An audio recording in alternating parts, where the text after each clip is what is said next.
tuchukulie mfano mzuri kwa mtumishi wa Mungu Yusufu, ambaye licha ya misukosuko aliyopitia, kuuzwa kama mtumwa, lakini pia kufungwa gerezani kama mhalifu, lakini mwisho wa siku unaona ya kwamba Yusufu anapata nafasi ya kuwa waziri mkuu wa nchi.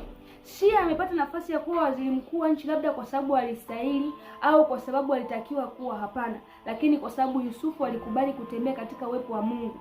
Na ukisoma katika Mwanzo 39 mstari wa 2 anasema kwamba Bwana akawa pamoja na Yusufu naye akastawi. Yusufu hakustawi kwa sababu alikuwa na maarifa mengi. Yusufu hakustawi kwa sababu alikuwa na vitu vingi ambavyo vinaweza kumstawisha.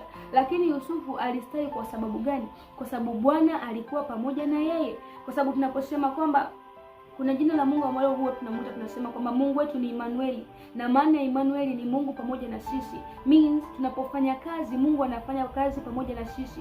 Tunapofanya kila jambo, Mungu anakuwa pamoja na sisi.